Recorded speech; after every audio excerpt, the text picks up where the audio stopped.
في الحديث القدسي بني الإسلام على 5 شهادة أن لا إله إلا الله وأشهد أن محمدا عبده ورسوله وإقام الصلاة وإيتاء الزكاة والحج والصوم رمضان. هذه المدة من استقبال العالم شفيع المسلمين رحمة للعالمين من نور الله سيدنا حضرت محمد رسول الله صلى الله تعالى عليه وسلم في معروف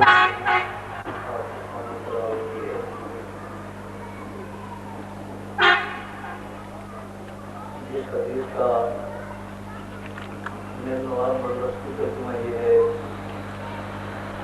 کہ اسلام 5 بنیادوں پر قائم کیا گیا ہے. اس کی پہلی بنیاد خدا کی وحدانیت پر ایمان اور مصطفیٰ علیہ السلام کی رسالت پر ایمان. یہ دو نام چھپانے کو بھی نہیں، ناقص عقل کی ناقص تدبیر کی محتاج نہیں، کسی ناقص علم کی محتاج نہیں. برملا اعلان اور واضح طور پر اللہ تعالیٰ نے اپنا نام اور مصطفیٰ علیہ السلام کا نام ایک جگہ جمع کر دیا اور ان دو ناموں کو اکٹھا کر کے ایک بنیاد بنایا.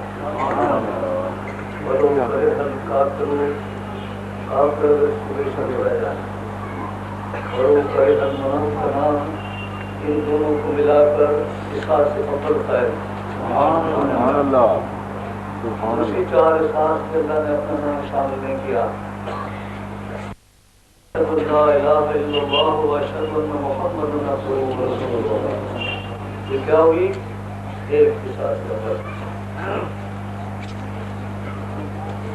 دوسری احساس نماز ہے اور تیسری احساس ذکاوت ہے اور چوتھی احساس جو ہے وہ حج ہے اور 5ویں احساس جو ہے وہ رمضان شریف کے روزے. اس ترجمے کا صحیح مفہوم یہ ہے کہ اسلام کی 5 احساس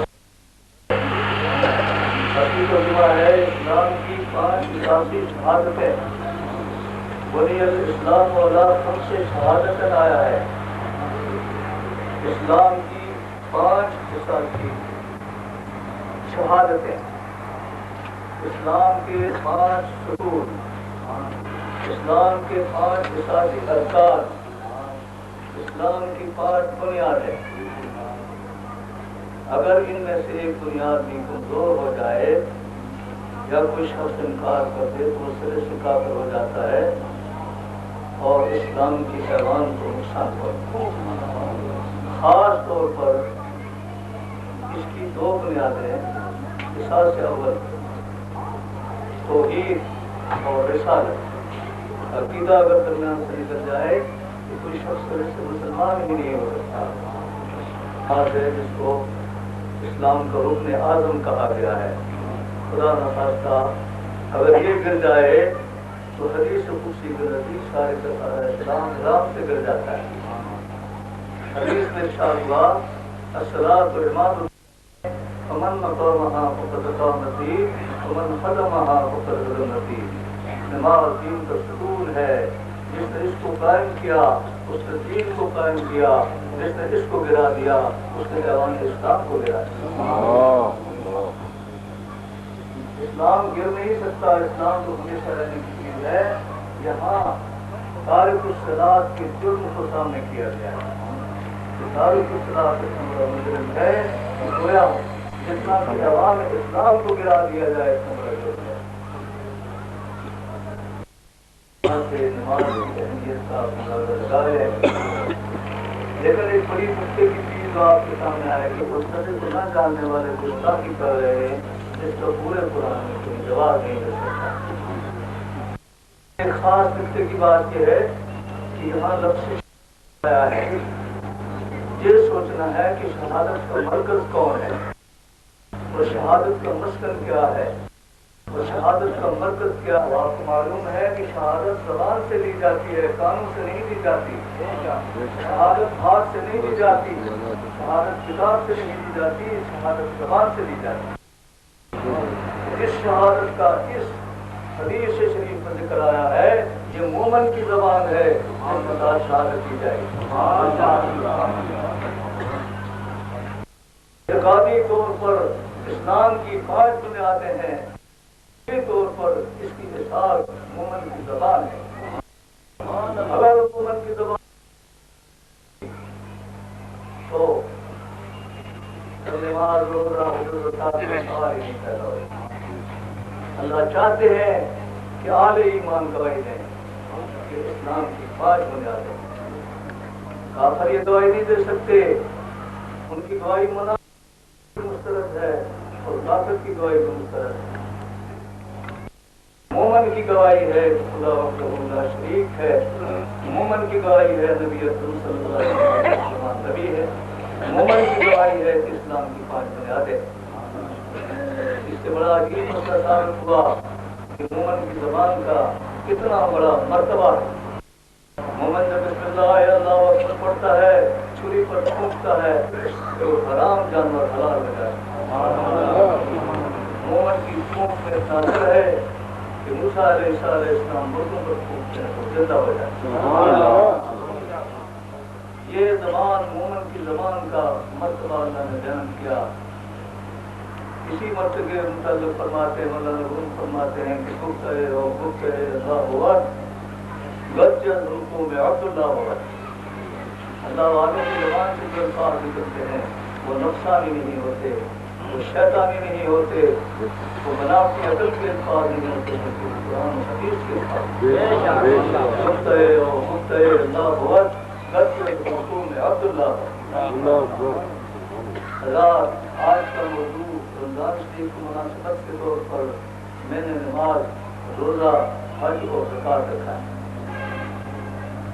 نماز روزہ حج و زکات کے مسائل ہر زمانے میں بیان ہوتے رہے، آج بھی بیان ہوتے ہیں۔ قرون اولیٰ سے لے کر آج تک مسلسل نماز روزہ حج و زکات پر کتابیں لکھی گئیں، بیان بھی دیے گئے، سب کچھ ہوا۔ نمازیں قرون اولیٰ سے پڑھی جا رہی تھیں، آج بھی پڑھی جاتی ہیں، قیامت تک پڑھی جائیں گی۔ جہاں تک حدیث کی ارشاد ہے، ایک نمازی نماز روزہ حج و زکات کرنے والا، ایک بھی اللہ اللہ کرنے والا آدمی جب تک دنیا میں موجود ہوگا قیامت نہیں آئے گی۔ یعنی اس بندے کا لحاظ، نمازی کا لحاظ، روزہ دار کا لحاظ، حج کرنے والے اور زکات دینے والے کا لحاظ کہ اللہ قیامت نہیں بھیجیں گے۔ جب کوئی بھی بندہ نہیں رہے گا تو لحاظ داری ختم ہو جائے گی تو قیامت وارد ہو جائے گی۔ اس لیے ایک نقطہ حاضر ہوا کہ اہل ایمان کا زندہ رہنا زمین و آسمان کی بقا کا سامان ہے، اور اہل ایمان کا مر جانا دماغ کی علامت ہے۔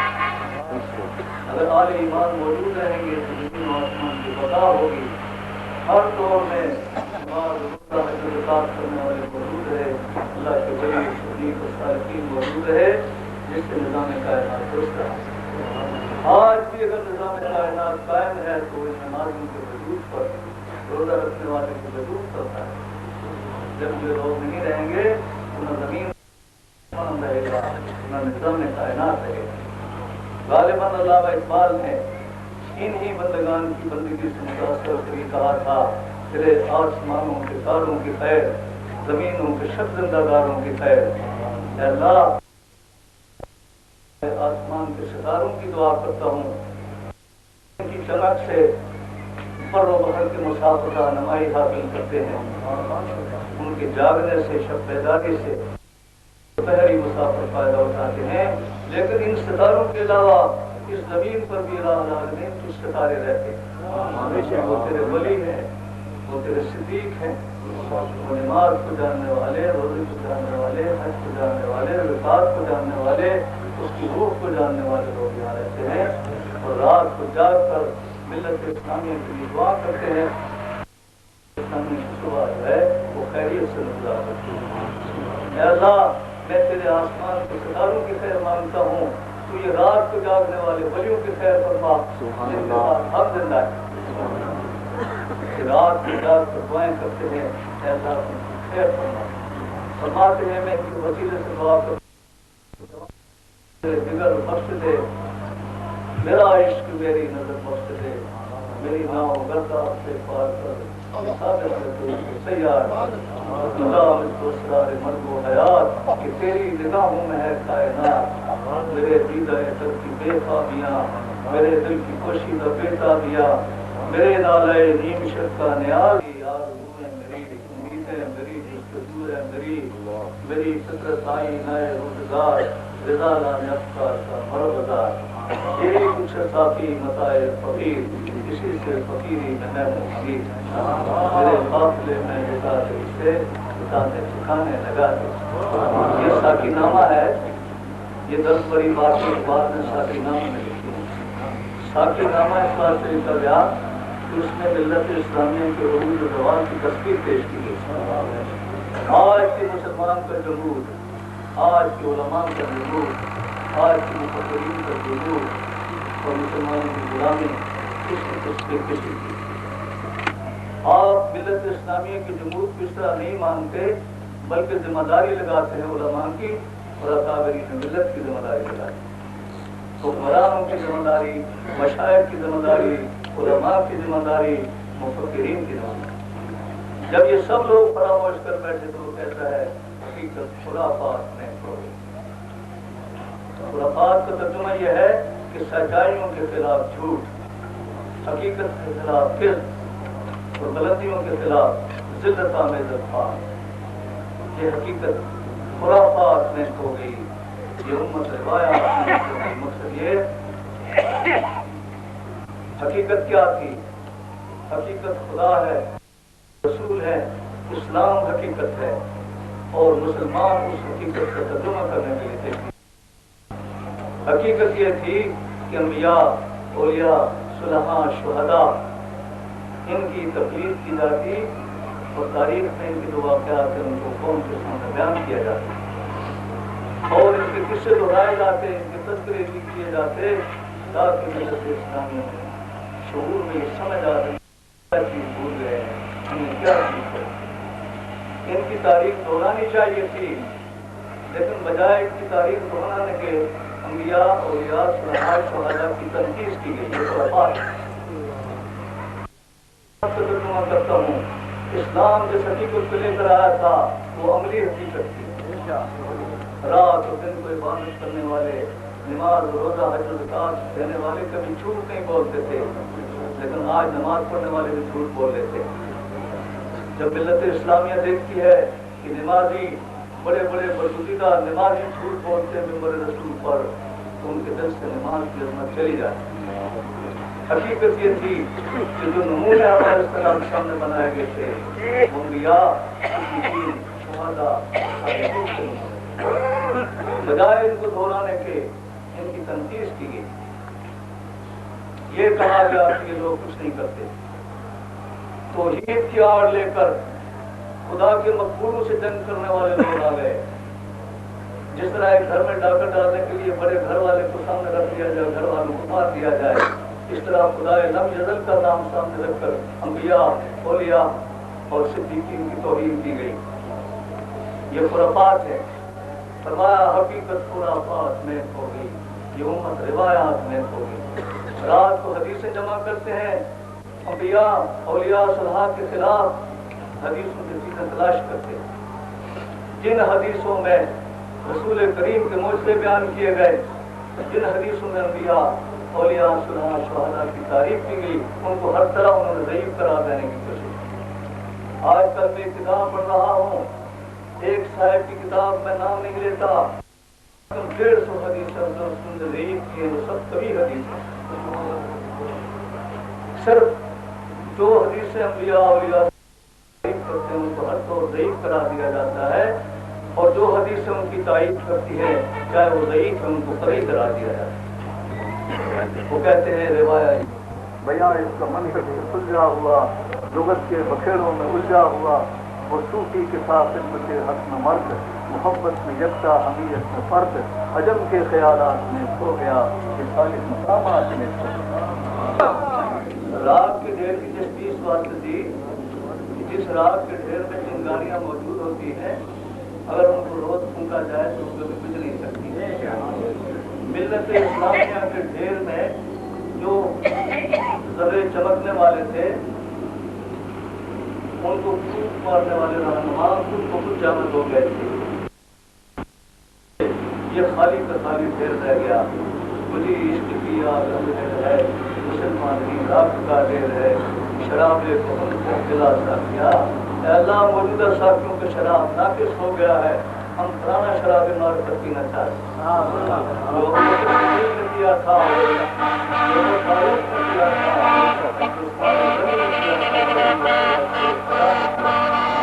جو ہم وہ شراب معرفت پینا چاہتے تھے کہ بلال حبشی نے جس کو پی کر فرشتوں سے زیادہ بلند مرتبہ حاصل کر لیا۔ آج یہ ناقص رہنماؤں کی شراب ناقص مٹیوں میں بنی ہوئی یہ شراب معرفت نہیں ہے، یہ بناوٹ ہے۔ اقتدار کے محتاج قرآن مجید کو پیش کرتے ہیں۔ اقتدار اسلام میں وہ ہے جس کو خدا پسند کرے، اقتدار وہ ہے کہ قوم کو کہے کہ تو میرا رہنما ہے۔ غلط تشریح ہے، غلط جاہل میں تو ڈوبنے کے لیے بہت بڑے عمیق علم کی ضرورت ہے۔ ادیب کی غلطیوں کو پکڑنا، ادیب بین السطور اتنے بڑے حملے کر دیتا ہے تو وہ کافر ہو جاتا ہے، لیکن پبلک نہیں سمجھتے۔ اقبال جیسے لوگ سمجھتے تھے کہ اس نے کیا ہے۔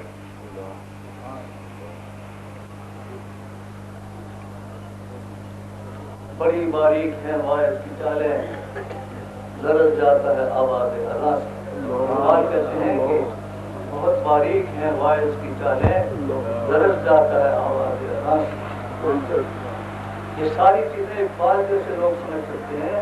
آپ جب کسی باغی کی کتاب اٹھا کے پڑھیں تو پہلے وضو کریں، لاکھوں تحریر پڑھیں کہ اس کے ختم ہونے تک آپ وہ کتاب ملا لیں۔ ایمان سب سے بڑی قیمت ہے، کسی ادیب کے ہاتھ میں فروخت نہیں ہونا چاہیے، کسی لیڈر کے ہاتھوں میں فروخت نہیں ہونا چاہیے۔ پنجاب کے مسلمانوں کے بارے میں اقبال لکھتا ہے کہ تعویل کا پھندا کوئی سیاح لگا دے، یہ شاہ کے نشے من سے اترتے ہیں بہت جلدی چلے جاتے۔ ایک صاحب نے کہا کہ وہی نہیں ہے، قرآن قرآن ہے، نماز پڑھو روزہ رکھو۔ ایک صاحب نے کہا ختم نبوت کا سلسلہ نہیں، نماز پڑھو روزہ رکھو حج کرو مگر ختم نبوت۔ ایک صاحب نے کہا میں حدیث کو نہیں مانتا، نماز پڑھو روزہ کرو حج کرو زکات کرو مگر حدیث کو نہ مانو، عرب ڈوب جا رہا ہوتے۔ ایک صاحب نے کہا کہ سب کچھ کرو مگر ولی کو مت مانو۔ ایک صاحب نے اسے کہا سب کچھ کہو، اللہ سب کچھ کرتا ہے کوئی کچھ نہیں کر سکتا۔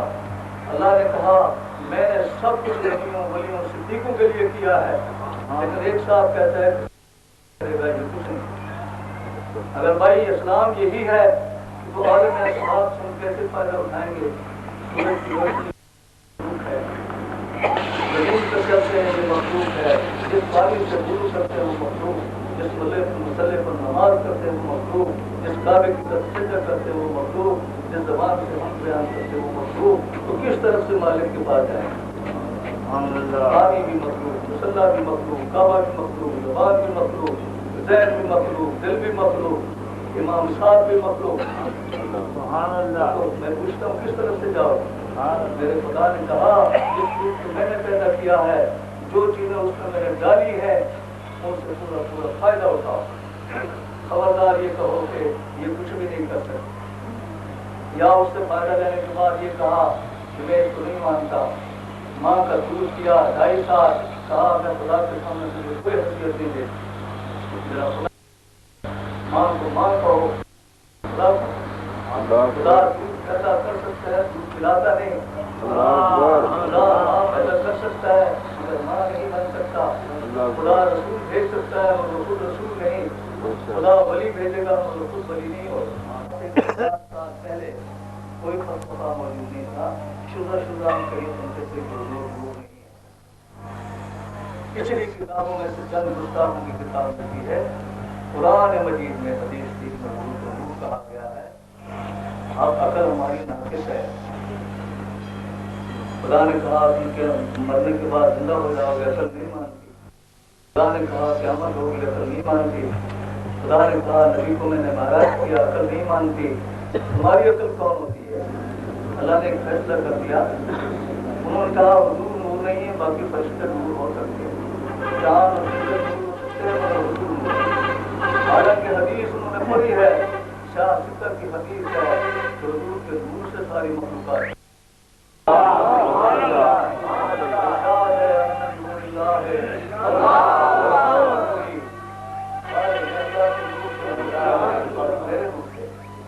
ستارے بھی حضور کے نور سے، فرشتے بھی حضور کے نور سے. وہ جبریل جو آپ کے ساتھ معراج کو گیا تھا، ایک مقام پر گھبرا کے ٹھہر گئے جبریل علیہ السلام کہ اے محبوب میں آگے نہیں جا سکتا، اگر میں آگے جاؤں گا تو میرے پر چل جائیں گے. حدیث ہے لو رکھ دو، جس کو تم خاکی کہتے ہو وہ نوری گھبرا جاتا ہے، اور جس کو تم خاکی کہتے ہو وہ بغیر جبریل علیہ السلام کے آگے چلے جاتا ہے. اس کا نور نہیں چلتا. پر ہم یہ کہیں گے کہ وہ خاک افضل ہے. جہاں جبریل رک گئے مگر وہ خاک آگے چلی گئی، وہ سارے فرشتوں سے نور ہے یا خاک ہے اللہ بہتر جانتے ہیں.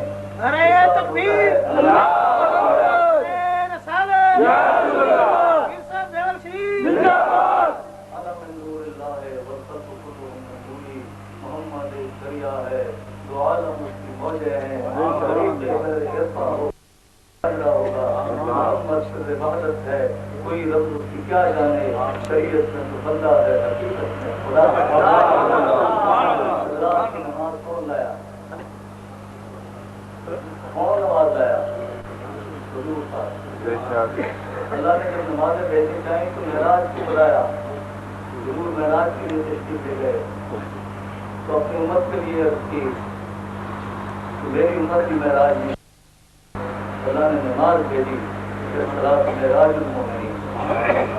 میں نے عرش عظیم پر معراج کیا، میری امت 5 دفعہ معراج کرے. یہ حضور صلی اللہ علیہ وسلم نماز لائے. کیا نماز کبھی خدا نے پڑھی ہے؟ خدا نماز پڑھے گا تو خدا ہی نہیں ہے. نماز کس کو تحفہ دیا گیا؟ محبوب کو. نماز محبوب نے پڑھی، روزہ محبوب نے رکھا، حج محبوب نے کیا، زکات محبوب نے دی، اور جہاد محبوب نے کیا. یہ محبوب ہے. 1,80,000 محبوب تشریف لائے جنہوں نے نماز پڑھی، روزہ رکھا، حج کیا اور زکات کی. یہ 5 چیزیں جو ہیں بات کرتی ہیں. حضرت صلی اللہ علیہ وسلم سے نے پوچھا کہ حضور روزے کا فلسفہ بیان کریں. آپ نے فرمایا کہ مجھے نماز کا فلسفہ نہیں پوچھا اور روزے کا فلسفہ پوچھتا ہے، تو پہلے نماز کا مسئلہ پوچھ، توحید کا مسئلہ پوچھ، رسالت کا پوچھ. یہ تو ٹریننگ ہے اہل ایمان کی. وہ فرماتے ہیں کہ یہ ورزش ہے. اس کے 2 فائدے ہیں. ایک فائدہ اللہ کی حکم کی تعمیل میں انسان 12 گھنٹے اپنے آپ کو زندہ رکھتا ہے. ایک فضیلت یہ ہے کہ یہ روزہ اللہ اور بندے کے درمیان ایک راز ہے. ساری چیزیں پاس پڑی ہوئی ہیں. ہماری بیویاں گھر میں بیٹھی ہیں، پانی بھی موجود ہے، روزی بھی موجود ہے، دودھ بھی موجود ہے، ہمارے آگے پیچھے موجود ہے. ہم روزہ نہ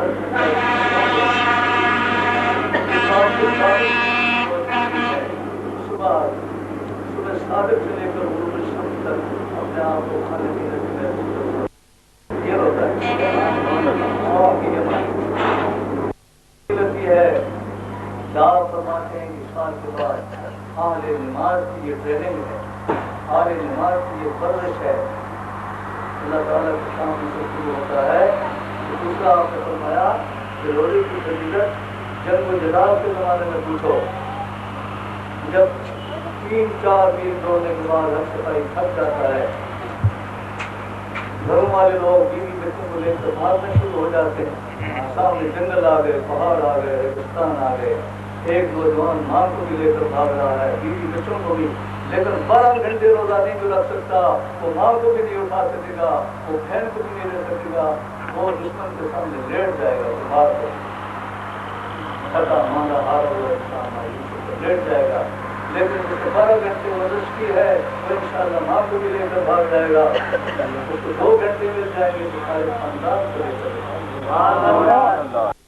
فرماتے ہیں روزے کی 2 فضیلتیں ہیں، ایک یہ کہ خدا کے درمیان اس کے درمیان ایک راز ہے جس کے سامنے وفاق ہو رہا ہے، روز بھی شام کو کہتے ہیں ہمارا روزہ ہے، جو جانتا ہے روز بھی کہتے ہیں ہمارا روزہ ہے، 100 میں سے 10 آدمیوں نے روزہ رکھا تو 10 آدمی 100 کو بھی بخش پائے۔ اس بات سے آپ نے فرمایا روزے کی 2 فضیلتیں ہیں، ایک فضیلت یہ کہ اللہ کے حکم کی تعمیل، دوسری فضیلت یہ کہ دنیا کے مسائل میں بھی روزہ کام آتا ہے اور قیامت کے مسائل میں بھی کام آتا ہے۔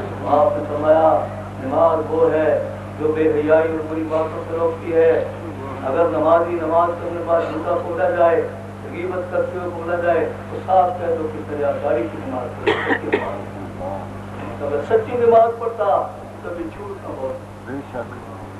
نماز بے حیائی اور بری باتوں سے روکتی ہے۔ آپ نے شیرازی کو فرمایا کہ فرض حضرت میں گزار مقدس فرض نہ کنے، میں بازار نماز نہیں پڑھتا لیکن میں کسی کے ساتھ برائی بھی نہیں کرتا، لیکن یہ جو لوگ نمازیں پڑھتے ہیں سارا دن غیبت کرتے ہیں، جھوٹ بولتے ہیں، لوگوں کو حق مارتے ہیں اور کہتے ہیں ہم نمازی ہیں، یہ زبردستی نمازی بنتے ہیں لیکن اللہ کے نزدیک نمازی فرض حضرت میں گزار مقدس فرض نہ کنے ماں چگو اندروانے پھگو اندرواز، میں کہتا نہیں جائز ہے۔ جو شخص کسی کے ساتھ نمازی ہو جائے گا اور جو نمازی ہو کر بدگانگی کرتا ہے اس کی نماز سے چلی جائے گی۔ روزہ اس کو کہتے ہیں جو انسان کی اندرونی زندگی کا تزکیہ کرے، نماز انسان کو بے حیائی بری باتوں سے روکتی ہے، روزہ انسان کو متوکل بناتا ہے، صابر بناتا ہے، شاکر بناتا ہے، اور حج ایک مرکزی اجتماع ہے جس اجتماع کی تعریف یہ کی گئی ہے کہ ممالک اسلامیہ ایک جگہ جمع ہو کر فریضہ ادا کریں، ان کی حیثیت ایک شورا کی ہے کہ وہ شورا بیٹھ کر سوچے گی کہ جہان کے مسلمانوں کا کیا حال ہے، اگر حج کے مقصد پورا نہیں کر سکتا اس کی مرکزیت ختم ہو جاتی ہے۔ روزہ انسان کے معراج کے لیے، مومن کے لیے، نماز انسان کے معراج کے لیے اور تہذیب باطن کے لیے۔ جس ملک میں نمازیں پڑھی جائیں گی اس ملک میں شراب ختم ہوں گی، جس ریاست میں نمازیں پڑھی جائیں گی وہاں کے لوگوں کا انصاف ہو جائیں گے، جس ریاست میں روزہ رکھا جائے گا وہ لوگوں کا انصاف ہو جائے گا۔ لوگ لباس نماز روزہ حج لباس لوگ لباس جو ہے تم مختص ہو جاؤ، اللہ کی عبادت کرو، اللہ کی عبادت بے لوز کرو، بے ریا کرو، مخلوقات کی بے لوز کرو۔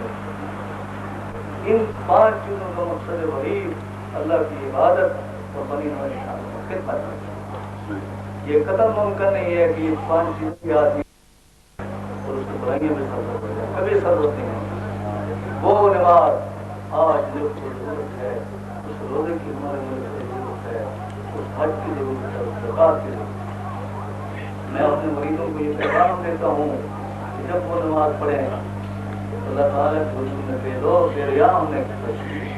اگر وضو کرتے ہوئے آپ کو شبہ ہو گیا کہ مجھے کوئی دیکھے کہ میں وضو کرتا ہوں تو چھپ جاؤ، سامنے وضو نہ۔ اگر نماز میں آپ کو شبہ ہے کہ لوگ مجھے دیکھیں، لوگ تمہیں کیا دے سکتے ہیں، وہ خود عاجز ہیں، تمہیں کیا دیں گے۔ جس کی نماز پڑھتے ہو اس کو یاد رکھو، بے ریا نماز پڑھو اور اپنی ماں باپ بہنوں بھائیوں کی دوستوں کے لوگ خدمت کرو، یہی اسلام ہے۔ مسلمانوں میں اگر جو وزیر آ جائیں تو انشاءاللہ وزیر مجھے ساری